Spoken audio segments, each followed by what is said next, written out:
le problème d'un TED, c'est d'aller très vite. Moi, je suis un esprit très lent, donc j'y arriverai pas. Donc, si je déborde, je m'arrêterai exactement au bout de, je crois, 18 minutes. Donc, c'est pas très grave. Je suis sur place. Vous pouvez toujours venir me voir. Alors, la deuxième chose que je voulais vous dire, c'est que, ah oui, parce que j'ai pris quelques notes. Il y a beaucoup trop à expliquer. Donc, on n'expliquera pas tout. Je pourrais pas tout faire. Donc, en gros, je propose de se préoccuper de 3 termes, parce qu'il y a beaucoup de confusion. Il y a gastronomie moléculaire, ou qu'on devrait dire gastronomie moléculaire et physique, c'est de la recherche scientifique, donc c'est pas pour les cuisiniers. Hein. Ensuite, il y a cuisine moléculaire, c'est ce que j'ai inventé en 1980, donc c'est un truc de vieillard. La cuisine moléculaire, elle est partout dans le monde aujourd'hui, donc on n'en parle même plus. Et puis, il y a la cuisine de synthèse, alors ça fait tout de suite peur, que j'ai appelé pour faire plaisir aux gens, mais je m'en fous en fait des gens. Non mais c'est vrai, il n'y a que la chimie qui compte. Et alors, la cuisine de synthèse, la version artistique s'appelle la cuisine note à note, comme des notes de musique. Voilà. Alors, donc, il y a ces 3 choses différentes. Hein. J'ai introduit avec un vieux copain la gastronomie moléculaire de la science, mais ça n'a pas empêché de faire des applications qui sont en cuisine, qui sont pour les cuisiniers, pas pour les scientifiques. Hein. Donc, c'est voilà le problème. Et puis maintenant, ah oui, alors maintenant, je voulais commencer, parce que sinon on n'aura pas le temps peut-être, par une expérience, parce que l'expérience, elle a toujours raison. Et c'est ça qui fonde la science moderne. La science moderne, dit Galilée, elle tient sur 2 jambes. L'expérience et le calcul. S'il n'y a pas de calcul, il n'y a pas de science. S'il n'y a pas d'expérience, il n'y a pas de science. Et l'expérience, elle a raison, dit Galilée, contre toute autorité. C'est-à-dire que si une expérience dit quelque chose et que le pape ou le président de la République ou n'importe qui dit le contraire, c'est l'expérience qui a raison. Et ça, c'est pas démocratique et c'est merveilleux. Alors, une fois qu'on a dit ça, donc commençons par l'expérience. Alors l'expérience, on va en faire une, voilà. Donc on va faire un soufflet en quelques secondes. Alors cette équipe de TED n'a même pas de micro qu'on puisse mettre sur l'oreille, c'est quand même terrible. Mais c'est pas très grave, on va se débrouiller. Voilà, oui, vous êtes très gentil, merci beaucoup. Non mais je vais avoir besoin de vous, attendez. Ah non, j'ai une idée, c'est elle qui va travailler. Ah oui, alors, là j'ai mis de l'eau, hein. L'eau, c'est un composé, donc ça veut dire que toutes les molécules sont pareilles. Enfin, je ne vais pas dire ça à l'agro, parce que, en fait, vous ne le savez pas, mais l'agro est une école de chimie. Elle a été créée par des gens comme Wurtz, Adolf Wurtz, chimiste alsacien, parce qu'après la guerre de 70, il fallait faire des écoles de chimie en France. Et à l'époque, le problème, c'était les engrais. Et les engrais, c'est de la chimie. Alors, vive l'agro, puisque c'est une école de chimie. Alors maintenant, ici, j'ai des protéines. Alors, ne me demandez pas si elles sont végétales ou pas végétales, c'est des protéines, il n'y a que ça qui compte pour moi pour l'instant. Donc, j'en mets... Alors, je fais une sorte de blanc d'œuf artificiel. Hein. Un blanc d'œuf, c'est 40 grammes. 10% de protéines et le reste, c'est de l'eau. Donc ici, si vous voulez fouetter, s'il vous plaît, en montrant, parce qu'il faut pas tricher. Hein. Prenez les 2 fouets à la fois, ça ira 2 fois plus vite. Non, pas comme ça. Le but, c'est, voyez, un blanc en neige, le but, c'est de mettre de l'air dans l'eau. Si vous avez une branche qui met un peu d'air, avec un fouet, vous avez 8 branches, et avec 2, vous avez 16, donc ça va 2 fois plus vite. Hein.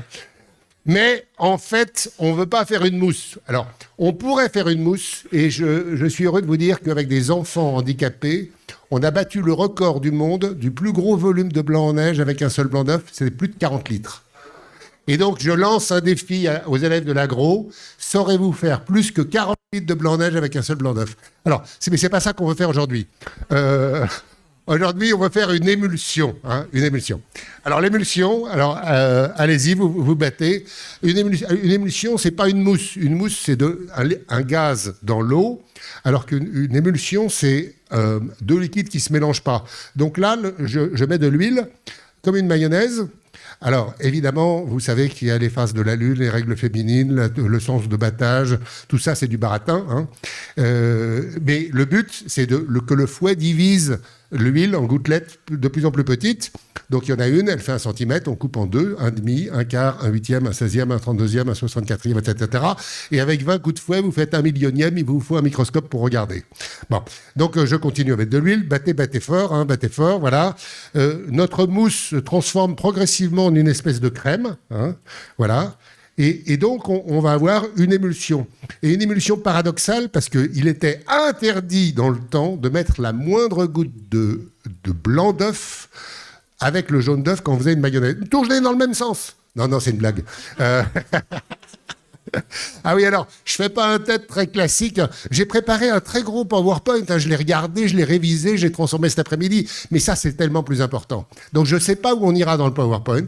Mais ce que je sais, c'est qu'ici, on a de l'eau, des protéines, des triglycérides. Qu'est-ce qu'on va ajouter? Ah bah tiens, on va ajouter, je crois... Voilà, pendant qu'elle bat, on va ajouter du sucre. Parce que le gras et le sucre, c'est ça qui est bon dans la vie, hein, on est d'accord. Le chocolat, c'est voilà, on met du sucre, donc ça va être sucré. Hein. Pour l'instant, il y avait aucun goût, il y avait juste une consistance. Il manque de la couleur. Ah, la couleur. Alors, au Moyen Âge, la couleur verte était très très importante parce que le vert, c'est la couleur de l'espérance, c'est la résurrection de Jésus-Christ. Aujourd'hui, c'est moins symbolique, mais on va donc mettre un tout petit peu de vert, ça sera vert comme ça, voilà, allez-y, voilà, c'est vert. Alors, c'est des colorants alimentaires, hein. C'est des chlorophylles. Alors, on m'ennuie pas avec les chlorophylles.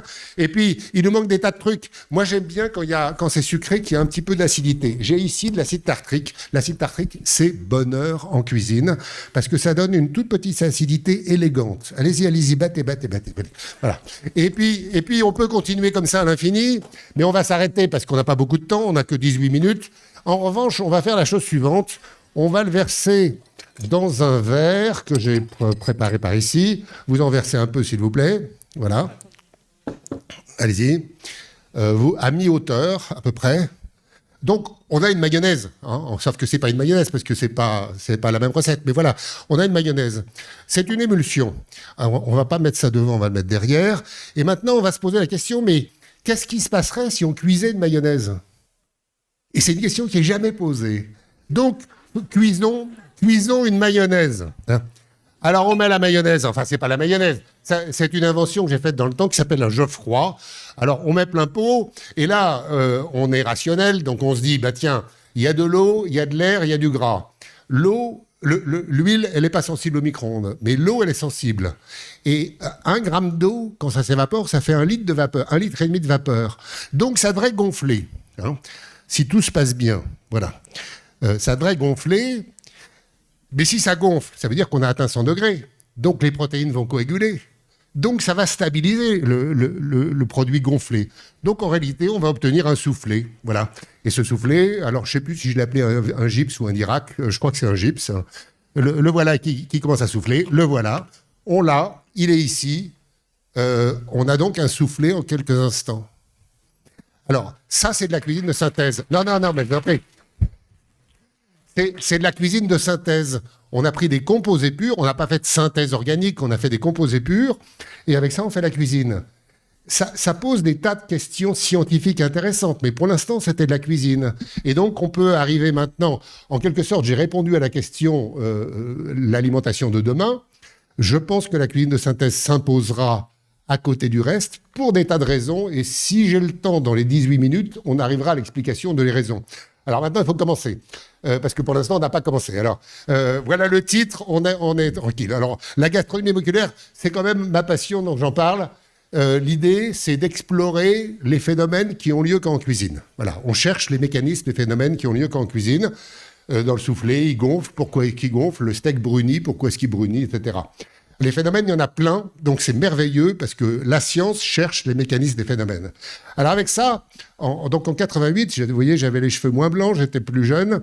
Mon copain Nicolas Curti avait 50 ans de plus que moi et on a décidé de créer une discipline scientifique qu'on appelait gastronomie moléculaire. C'était super, on s'est beaucoup amusé, on continue, moi.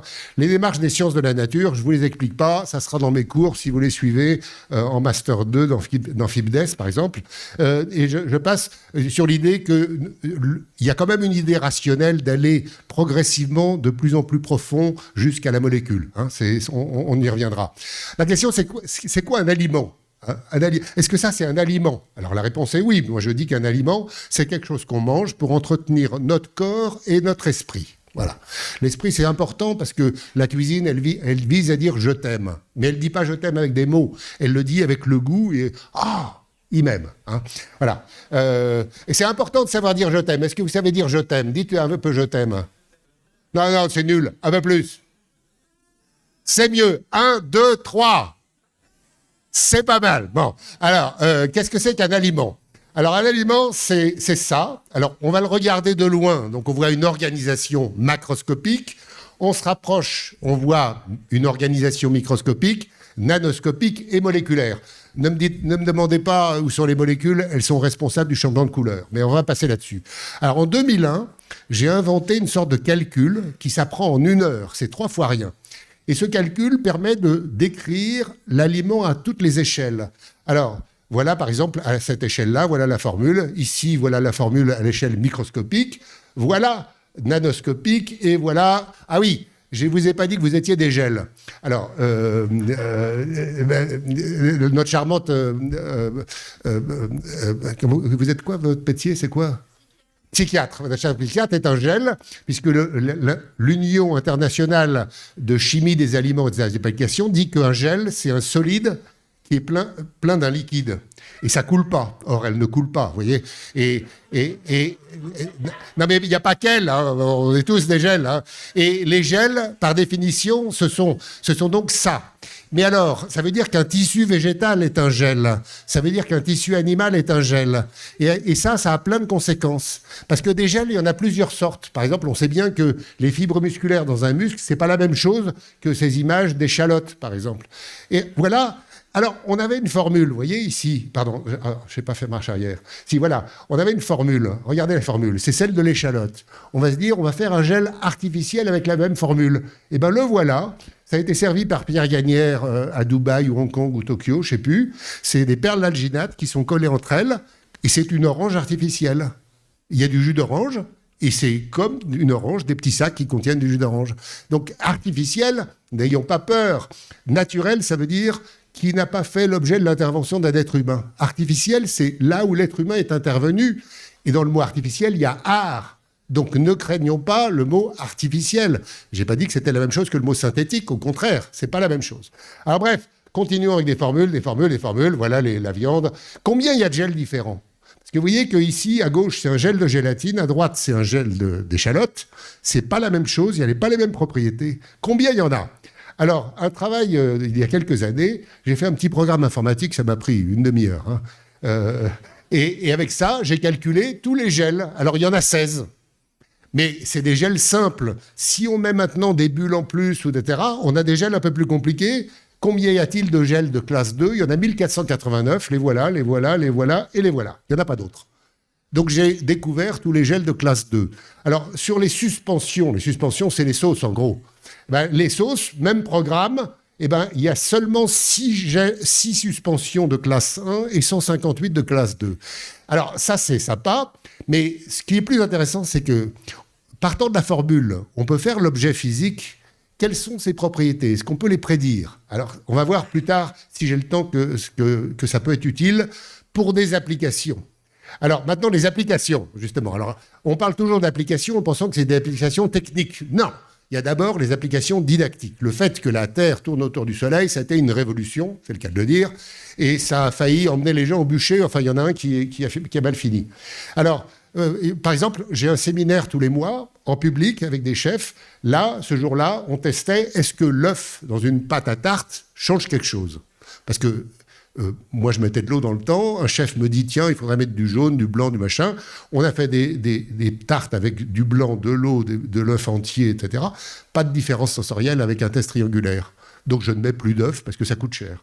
Alors, ça, c'est une application pour de la formation continue. Mais dans les écoles, alors voilà les écoles, c'était les ateliers expérimentaux du goût. C'est avec ces enfants-là qu'on a fait le record du monde de blanc-neige.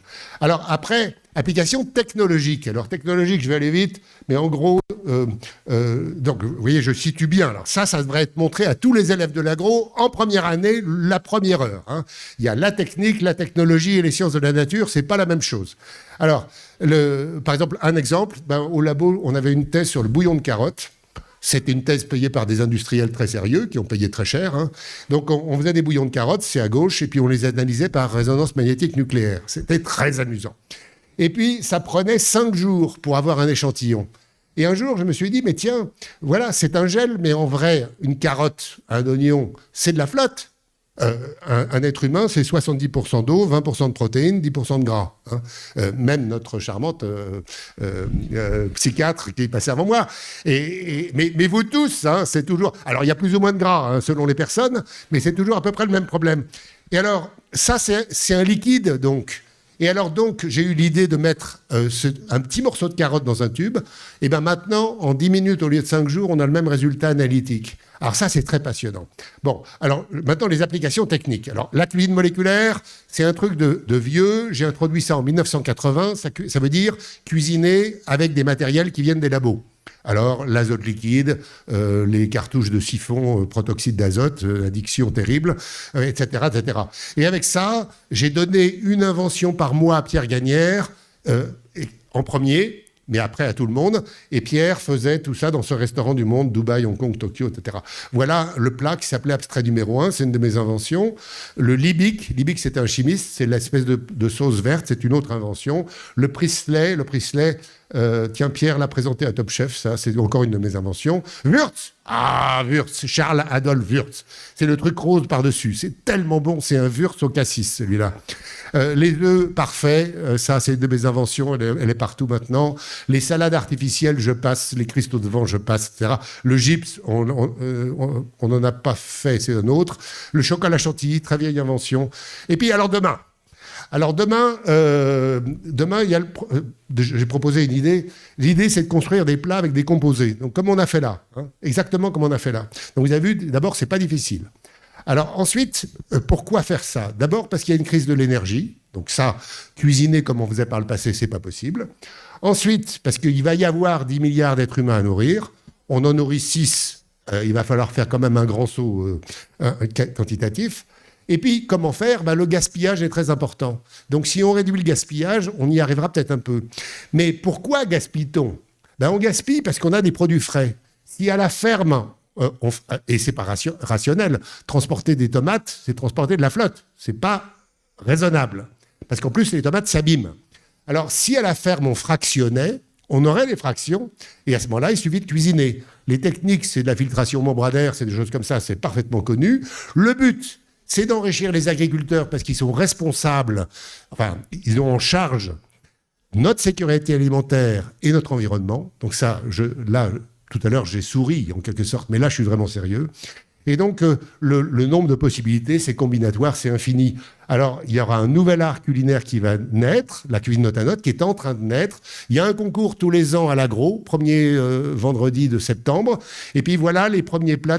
Alors, ce premier plat, il a fallu 6 mois de travail. Aujourd'hui, on fait ça avec un enfant. Dans le concours, il y a un enfant de 12 ans qui a participé. Puis je vous montre maintenant, pour terminer, des plats dans tous les pays du monde, des plats entièrement de synthèse. Donc le Canada, le Danemark. Ah, ça c'était super, c'était un sushi artificiel. Le riz était de synthèse, le poisson était de synthèse, le goût était vachement bien. Ça, c'est en Alsace. L'Alsace étant le plus beau pays du monde, il fallait que ce soit le premier endroit du monde où on fasse un repas entièrement de synthèse. Ensuite, il y a eu Athènes, c'était très bien, c'était avec des élèves. Encore Athènes, j'étais tellement content. Ça, c'est en Pologne. Ensuite, ça, c'est encore en Pologne. Singapour, là, l'image est déformée. La Suisse, il y a 2 personnes vachement bien qui font. Le Brésil.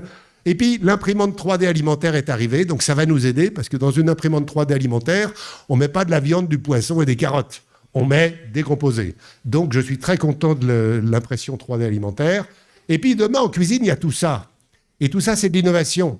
Alors, ce qui est intéressant, c'est qu'il y a des plats sur lesquels il y a une attaque et ensuite le goût se maintient ou diminue. Puis il y en a d'autres où il y a une augmentation lente et puis derrière, il y a de la longueur en bouche.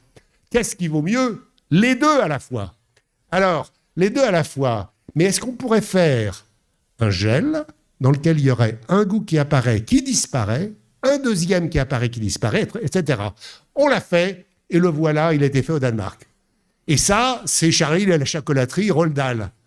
On y est si on sait y faire un peu. Et je maintiens qu'à l'Agro, les gens du domaine, je ne sais plus combien, là, enfin celui qui font de l'aliment, ils doivent faire ce genre de truc, ils doivent s'entraîner parce que c'est ça qu'on aura demain. Alors, il y a une communauté internationale qui croît sans cesse. On a 34 labos de gastronomie moléculaire dans le monde. comme je suis à peu près comme Napoléon, ben, je veux que ça soit partout. On a une communauté, des journaux, etc. Et je m'arrête exactement à 18 minutes 12 en vous remerciant, non pas de votre attention, parce que la moitié dormait, mais enfin d'avoir été au chaud parmi nous ce soir. Voilà.